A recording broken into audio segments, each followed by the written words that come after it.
Hello everyone, thank you for stopping by Digital Card Enthusiast. My name is Nate, known across the internet as Theron Omega, and I wanted to put together a very quick, basic walkthrough of how Pokemon Trading Card Game Online works, and the experience that you're going to have when you first fire up this game, as well as kind of a general overview on progression here and how you can start getting cards.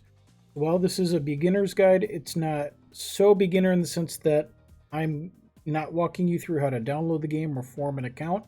I'm going to assume you have figured out that much on your own and you now have logged into an account and you are in the game.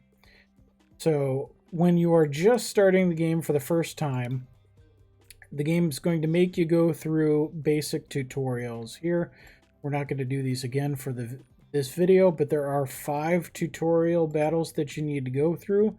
You're awarded Pokemon Trainer Coins for the completion of each of them, and then a booster pack at the end. These will give you the basics of what you need to know to be able to play any particular game of Pokemon. So you'll have to play through these before you can do anything else, and that will teach you how to play the game. They're also always available to come back to here at any time in case you forget. As you can see, I could play any of these now. That will be step 1. Once you are through the tutorial with your new account, the next place you're going to want to spend time is in Trainer Challenge here. These are games versus the AI. They will each have their own deck, and there's multiple different leagues. As you can see, I have not spent a whole ton of time in this mode myself, but this is a nice basic place to dip your toes in the water in the very beginning. You will have 3 decks that you can choose from in this mode: Hidden Depths, Born of Fire, and Crushing Current. These decks start out only playable in Trainer Challenge. When you play against one of the trainers and win for your first 7 matches with these 3 decks, you will unlock a new card for that deck. Once you have won 7 times with that deck, the deck becomes available to play in versus mode. Until you have unlocked all 7 cards by getting 7 wins against different trainers, you won't be able to play them against other people. Every time you win against one of these trainers, you get a star along their progression, and when you've beaten them 4 times, you unlock a booster pack. That is one way to start getting cards for your collection. As you buy or unlock other theme decks, you can also return to this mode with your theme decks, and if you win 12 games in this mode against different trainers total, you can also unlock another booster pack that way. It's rather slow method to get some value and get more packs due to the number of wins you have to get, but it is a free and guaranteed method you can go through to unlock some more packs to expand your. I'm going to go to Versus from here. Versus is where you're going to be spending the vast majority of your time playing Pokemon. And I direct your attention here to Versus Rewards at the bottom of your screen. Every 21 days, the ladder resets. This isn't really a ranked ladder, it's more a rewards ladder. Every time you play a game, you will earn, I call these sparks, I don't know what the official term is. If you win, you get more. The bigger a win streak, the more of these you will get as well. Losing still gives you a small number of points to progress you along the rewards track. And as you go, you'll unlock things like more Pokemon Trainer Coins. You'll unlock chests that have some items in them. You'll unlock event tickets, which we'll get to. And you'll also get boosters, which are a great way to add cards to your collection. And there's special cards. These are not unique to the ladder. You could open these from boosters, but they're a nice way to get a guaranteed card. And there's 3 tiers here. This is tier 1. When you've completed all of these, you will move on to tier 2. And then finally, tier 3. You can get to 2,000 points in 21 days before the ladder resets. Then you will have your ultimate prize here, a shiny, foily, rare card. But along the way, as you go through the whole track here, as you can see, there'd be 5, 8, 9, 10, 11 boosters.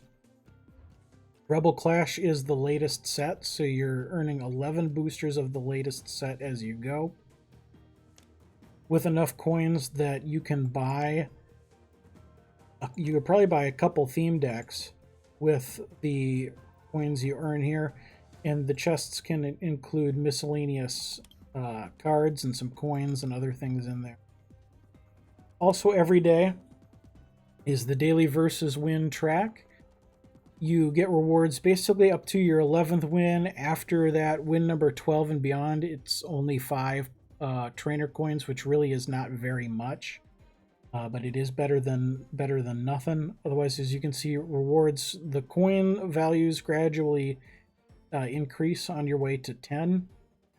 The mystery boxes can have coins or event tickets in them, is what I'm used to seeing. Tickets, if you get a ticket, it's usually one. I don't recall seeing multiples. Trainer coins, it can be anywhere from, I think the low is 5 and the highest I recall seeing is 50 coins. And so you'll keep earning rewards that way.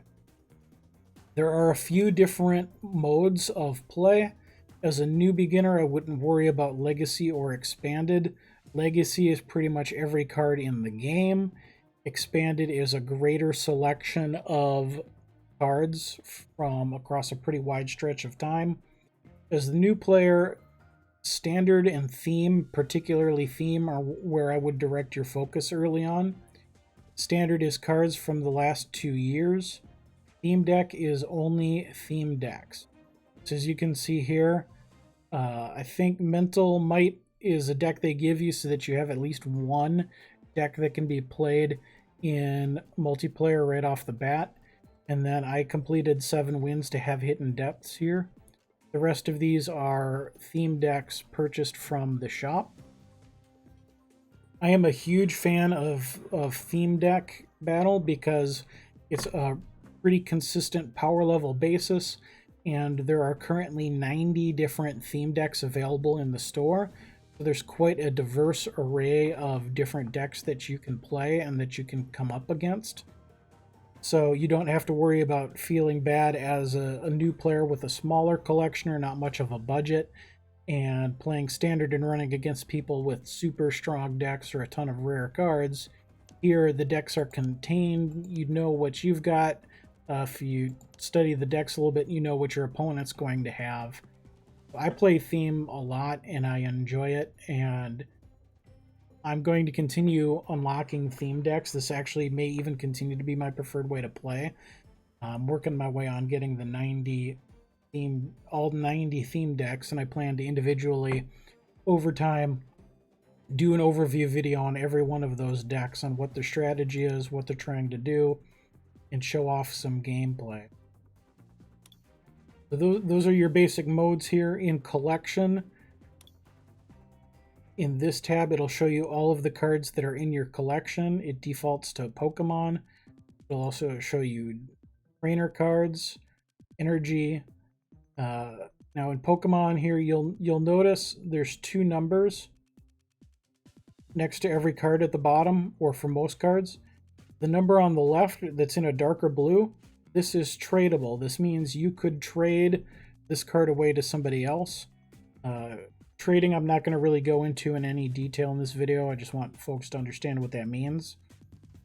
The grayed out with the lock symbol is trade lock, which means it is bound to your account. You cannot trade it away to anyone else.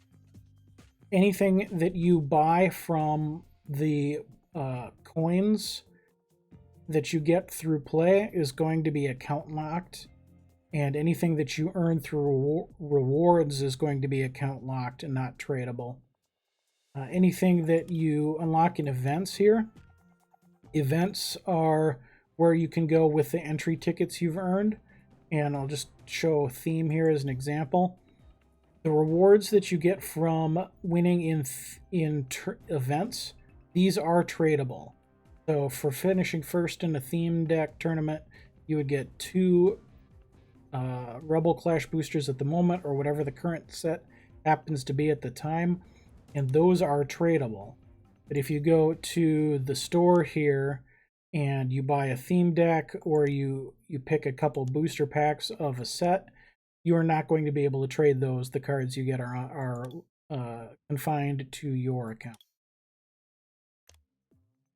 And in packs here, again, as you can see, for packs, I have 42 tradable packs at the moment of Sun and Moon Crimson Invasion.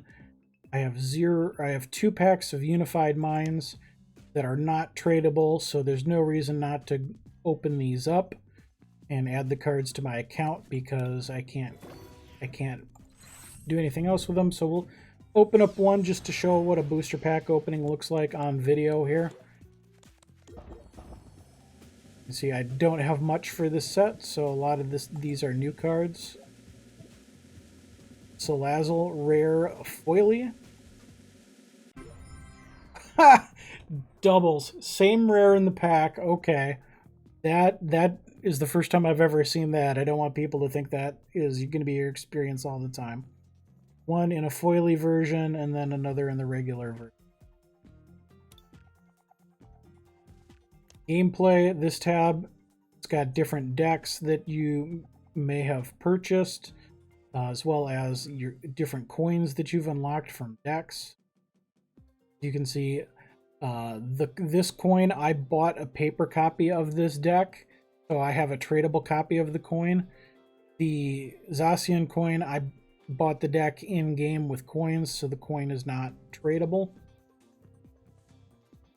But you're going to take your Pokemon, your trainer coins, basically, that you're racking up, and you can expand your collection by buying more theme decks, so that you have more options in theme deck play. This would be my recommended route for new players. As you can see, like I said, there's 90 different decks, if I counted correctly, to choose from.